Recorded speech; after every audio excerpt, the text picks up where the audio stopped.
दोस्तों अक्सर आपने देखा होगा कि बहुत सारी कंपनियां जो है वो अपने शेयर होल्डर को डिविडेंड देती है और बहुत सारी कंपनियां अपने शेयर होल्डर को कुछ भी नहीं देती। देखिए दोस्तों, जो डिविडेंड देने वाली कंपनियां होती है वो डिविडेंड तो आपको दे देती है, लेकिन वो जितने रुपए का आपको डिविडेंड दे उतना ही अपने स्टॉक को तोड़ देती है।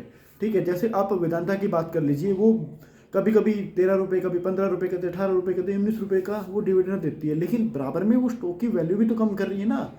अपने को स्टॉक में कुछ नहीं कर, लेकिन वो डिस्काउंट दे रही है, स्टॉक में डिस्काउंट कर रही है और हमें डिविडेंड दे रही है, तो हम भी खुश भी। वेदांता डिविडेंड बहुत देती है, लेकिन भाई बात समझने की कोशिश करो, वो डिविडेंड आपको दे रही है, बदले में अपने स्टॉक को भी तो तोड़ रही है ना।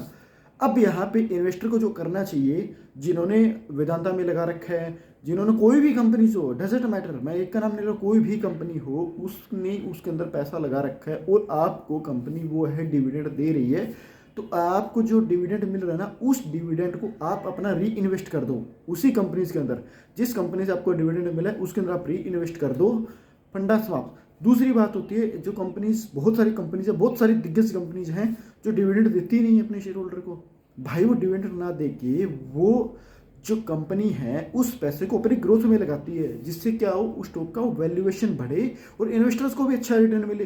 तो अब डिसीजन आपको लेना है कि आप किस कंपनीज के अंदर जो है इन्वेस्टमेंट करना चाहते हैं। भाई मेरा ओपिनियन दोनों की तरफ है। डिविडेंड यदि आप री इन्वेस्ट नहीं करते, जैसे किसी भी कंपनी ने आपको डिविडेंड दिया और आप उस डिविडेंड को उस कंपनी द्वारा री इन्वेस्ट नहीं करते, तो भाई आप तो ना चाहते भी इन्फ्लेक्शन का शिकार हो रहे हैं। आपको कंपनी हंट कर रही है, वो डिविडेंड दे रही है, बदले में आपको स्टॉक तोड़ के दे रही है। अब मर्जी आपकी है। देखिए, डिविडेंड लो, कोई बड़ी बुरी बात नहीं है। बहुत सारे इन्वेस्टर जो अपने शेयर्स को सिर्फ डिविडेंड के लिए लेके बैठे हैं और कुछ नहीं करते, सिर्फ डिविडेंड के लिए लेके बैठे हैं। अभी हमने अपना पैसा लगा दिया इसके अंदर, कंपनी हमें हर साल कुछ रुपए का डिविडेंड देता जाए, हमें उनसे कोई मतलब नहीं है। स्टेक टूटे, चढ़े, गिरे, वो होते लंबे टाइम वाले। ऐसा नहीं है कि 1 साल के लिए रख लिया, 2 साल के डिविडेंड लिए निकल गए।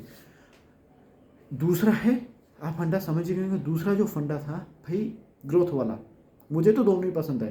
डिविडेंड मिलेगा मैं री इन्वेस्ट करूँगा, नहीं मिलता है तो अपनी कंपनी रिटर्न तो दे ही रही है, बात यहीं पे समाप्त है। हमें कुछ सम विषम करने की जरूरत ही नहीं है। तो इस चीज़ को इन्वेस्टर हमेशा ध्यान में रखे और इसको ध्यान में रख कर ही एक ट्रेडर या इन्वेस्टर उसके अंदर अपने पैसे को इन्वेस्ट करे। बाकी सर मर्जी आपकी। वीडियो अच्छी लगी हो तो प्लीज़ लाइक कीजिएगा, नहीं तो भाई जय श्री राम।